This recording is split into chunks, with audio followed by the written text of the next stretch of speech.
අපි මුලින්ම මේ වගේ භාජනයකට මේ වගේ තෙල් ටිකක් දාගෙන මොකද මම මස් ටික බැද ගන්න ඕනේ. තෙල් ටිකක් දාගෙන තෙල් ටික හොඳට රත් කරගමු. තෙල් ටික හොඳට රත් වුණාට පස්සේ මම අරන් තියෙන චිකන් ග්‍රෑම් 700ක් අරන් තියෙන බෝන්ලස් අරන් තියෙන. ඒ ටික දාගෙන අපි ඒක හොඳට ෆ්‍රයි කරගමු.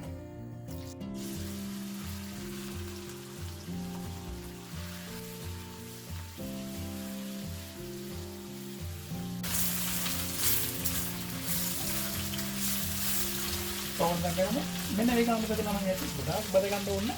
මෙන්න මේ ගානට බෙදලා මේක අපි දැන් මේක ඉතින් අයින් කරගමු.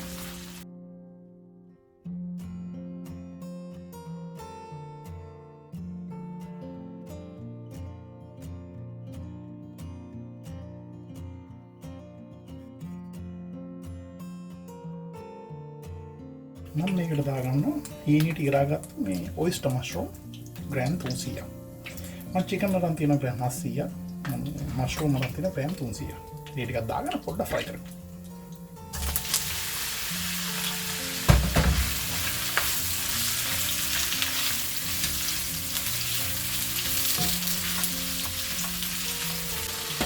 ඉතින් මෙන්න මේ ගානට දැන් මෂ්රූම් ටිකක් හොඳටම බැදලා තියෙනවා.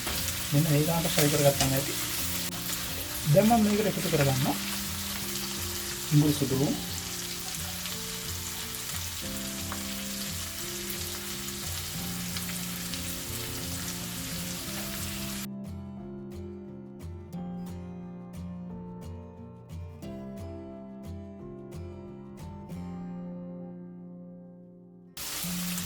ඉඟුරු සුදු ටික ටෙම්පරා වුණාට පස්සේ මේකට මම එකතු කරගන්නවා රටලු පොළ පාට බෙල් පෙපර්, රතු පාට බෙල් පෙපර්, අමුමිරිස් අට ඉවත් කරගත්තා. මේ ටික දාගෙන දැන් අපි මේක විනාඩි 3ක් විතර මෙතන වැඩි ගින්නකට මේක පොඩ්ඩක් ෆ්‍රයි කරගමු. විනාඩි 3ක් විතර අපි හොඳට ෆ්‍රයි කරගත්තාට පස්සේ දැන් මම චිකන් ටික හපලා මේකට එකතු කරගන්නවා. ඒ චිකන් ටික දාලා දැන් මේක අපි හොඳට කලවම් කරගමු.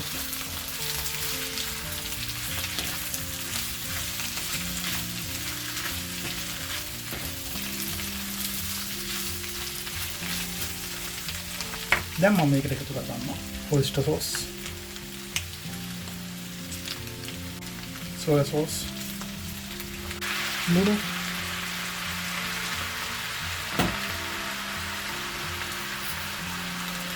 සීනි ටිකක් එකතු කරගන්න. ඒත් එක්කම මිරිස් කුඩු මේක එකතු කරගෙන මේක දැන් පොඩ්ඩක් කලවම් කරගන්න.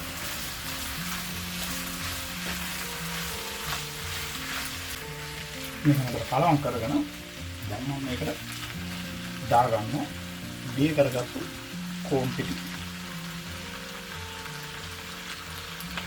මෙන්න මේ විදිහට.